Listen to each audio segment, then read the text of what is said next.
Hello, Gene Schwimmer here. Welcome to today's vlog. Looks like it's going to be another one of those vlogs where the main subject is going to be short, so it gives me some time to talk about a couple of other things, sneak in a couple of short items also. So the first thing I want to do is I want to address a comment that I got just recently from Turbo Jones, and the comment is, I'll put it up right here, you never discussed Iran and the oil pipelines in Saudi Arabia being hit. Why not? Before I answer that, it reminds me of something that I used to do. At the end of these vlogs, as you know, I always go thumbs up and give me comments if you have any comments and subscriptions and all that stuff. But I used to also say, I guess I have to remember to start saying it again, that if you have any subjects that you want me to cover, any things that you want me to answer, put them in the comments and then I will address them. In other words, Turbo Jones, if Turbo Jones had made this request at the time that the Saudi Arabia oil pipeline, or actually the oil refinery, was hit, then I might have commented at the time. Now so much time has passed. Well, the reason I don't address it now is precisely because so much time has passed. But going back, trying to search my memory to think of why I didn't say anything at the time, the obvious answer would be that I had something else that I thought was more important or more interesting to me to talk about. But another reason is that, well, when these things happen, there's a rush to call for action instead of taking a minute to think and consider arguments and counter arguments. Well, put it another way, if an American soldier had been killed in that, if an American had been killed, then it would be a very quick, simple answer, hit him back hard. But what happened in this case, no Americans were killed. It was a Saudi refinery. It was a Saudi asset. Keep in mind also that Saudi Arabia has an army. It's not like the Kurds or some tiny, weak group being killed. We sell, and this was one of the counter arguments that I later heard, that we supply or we sell to Saudi Arabia a lot of military equipment. They have a well-equipped military. Now, I can't say how good that army is, but I have to think that they're at least on a par with the Iranian army, number one. Number two, when it comes to their air force, their planes, as I understand it, are much more advanced than the Iranian planes. As I understand the Iranian Air Force, they are composed entirely of obsolete aircraft that they have trouble just keeping in repair. So the question in my mind became, well, what is Saudi Arabia doing? If Saudi Arabia were going to retaliate against Iran and wanted us to participate, that would be one thing. But if it's a situation where Saudi Arabia does nothing, I have to say, and I think this is Donald Trump's thinking too, is why is it incumbent upon us to step into Saudi Arabia's shoes and attack Iran, which would in turn invite retaliation that could kill American soldiers? So I weighed the pros and cons at that time and stood for what Donald Trump was doing. I agreed with what he was doing. It was not such a big deal that I felt I had to go out of the way to praise Donald Trump, and I saw no reason to criticize him. I think that he is doing the right thing. If you want me to comment now, keep the sanctions on. Keep the sanctions on, and as long as Americans aren't being killed, well, Iran is trying to goad us into a war. I think the much better course, if you're asking me, is to let the Israelis take care of it. I would give the Israelis bunker busters, but I suspect that they have a pretty good weapons program of their own. I am always impressed by the Israelis' ingenuity, both in terms of coming up with technical solutions, such as their anti-missile system, which is so good that they're selling their anti-missile system to us, some of the components to us. but they also come up with creative solutions also.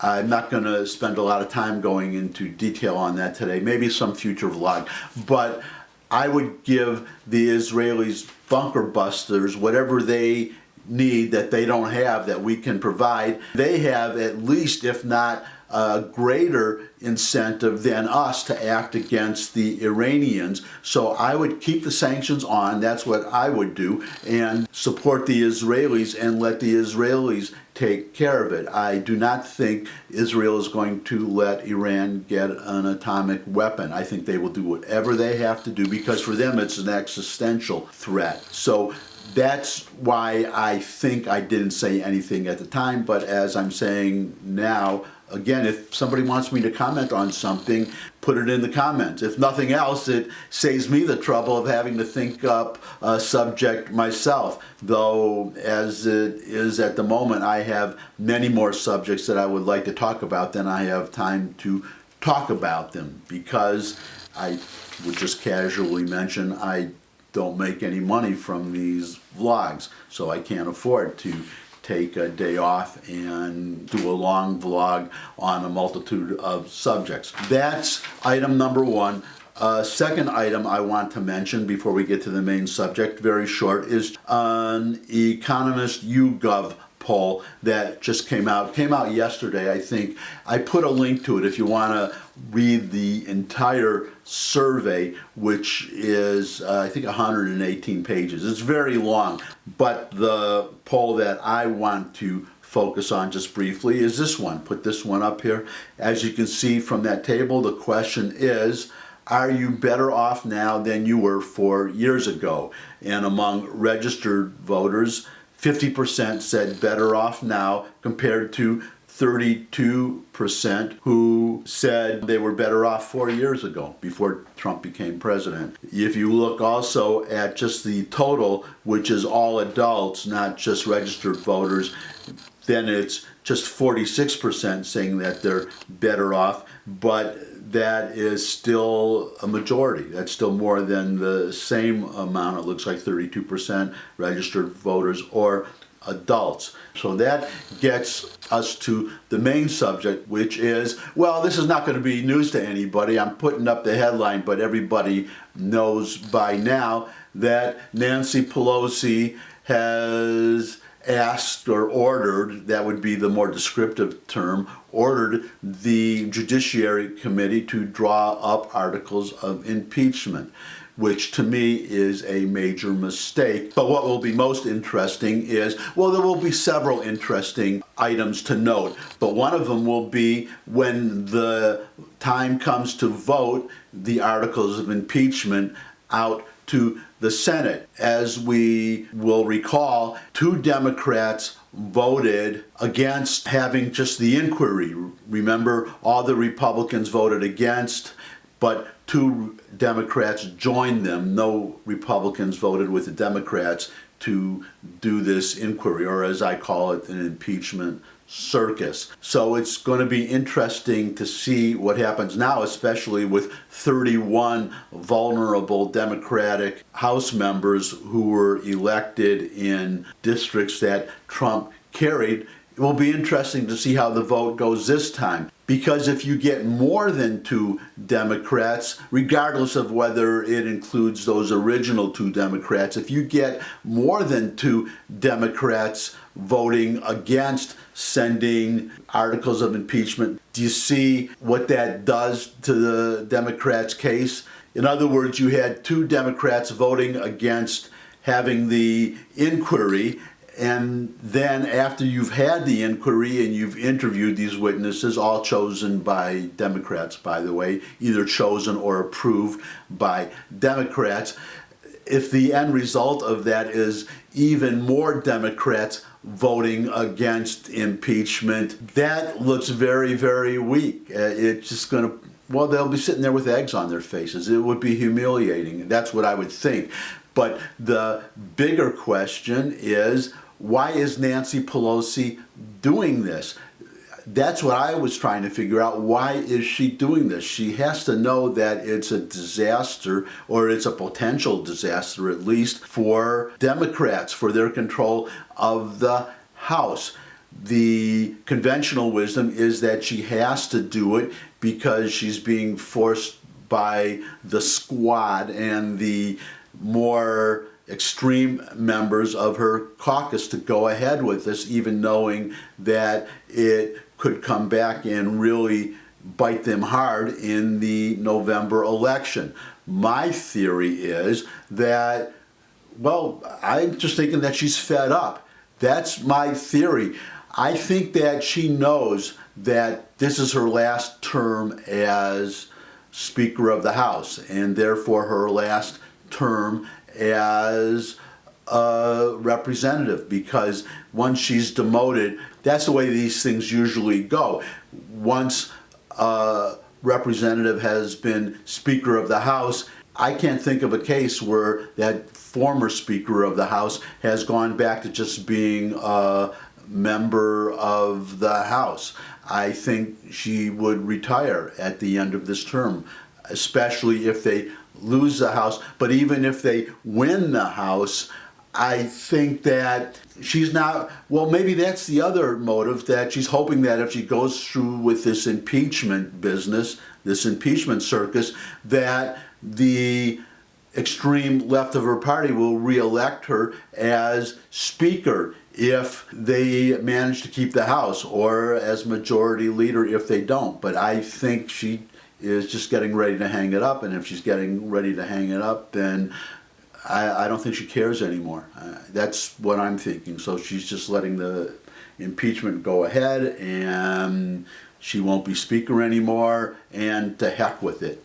That's what I think, just throwing up her hands. She's tired of arguing with these idiots on the extreme left of her party. So now we get to the main subject, which I think will be very short, because what I was going to say, a Republican representative, Matt Gaetz, said it better than I could in a very brief video, so I'm just going to play what he said. Just to set it up, as I'm sure all of you know, 4 academics, 4 scholars testified on impeachment yesterday before Gerald Nadler and the House Judiciary Committee. There was, well, as you would expect, 3 of the 4 were chosen by the Democrats. The 4th was chosen by the Republicans. So it was 3 Democratic picks and 1 Republican pick. And that Republican pick is somebody I respect a lot, by the way, a professor at George Washington University, Jonathan Turley, who, interestingly, as he mentioned in his opening statement, he is a Democrat. He is a liberal Democrat who did not vote for Donald Trump, but he chastised the Democrats on that committee very strongly. He made a strong argument that they are making a big mistake, that there is no justification for impeachment, versus the other side, these 3 scholars who are, well, thank God I didn't decide to go into law and go to Stanford or one of these other colleges where these professors are teaching, because, well, they were very partisan, so blatantly, obviously partisan, that I don't know how anybody but the most liberal Democrat could have taken them seriously. So I think the hearings went very badly for them. But it looks like they're going to vote these articles of impeachment. They will be sending them over to the Senate. The question is, how strong a case do they have? The answer is in this video. Matt Gaetz summed it up perfectly, so I'm just going to play the video. Watch. Let's see if we can get into the facts. To all of the witnesses, if you have personal knowledge of a single material fact in the Schiff report, please raise your hand. And let the record reflect no personal knowledge of a single fact. And you know what? That continues on the tradition that we saw from Madam Schiff. where Ambassador Taylor could not identify an impeachable offense. Mr. Kent never met with the president. Fiona Hill never heard the president reference anything regarding military aid. Mr. Hale was unaware of any nefarious activity with aid. Colonel Vindman even rejected the new Democrat talking point that bribery was invoked here. Ambassador Volker denied that there was a quid pro quo, and Mr. Morrison said there was nothing wrong on the call. The only direct evidence came from Gordon Sondland, who spoke to the President of the United States, and the President said, "I want nothing, no quid pro quo." And that's really it, isn't it? That is the whole crux of the matter. There are no facts after all of these witnesses, all this testimony, both secret and public. There are no facts beyond what is in that memo. All the House had to do was vote the articles of impeachment at the very beginning and then just send over 100 copies of that transcript, of that memo, of the transcript, and then let the Senate vote on whether they want to remove Donald Trump from office, overturn an election, prevent us from making our own decision in just a year from now based on that single memo, which is all there is after all of this. That's what Gates said. He's got it exactly right. There's really nothing I can add to that. I can only add that if you find it in your heart, give me a thumbs up if you like the video. Share it with anybody you think would like the video too. Got any comments? Put them in the comments section. And if there's something you would like me to talk about, put that in the comments section too, and I'll try to address it. And finally, subscribe. I love getting subscribers, and come back and see me again. I look forward to seeing all of you again. And until I do see you all again, bye.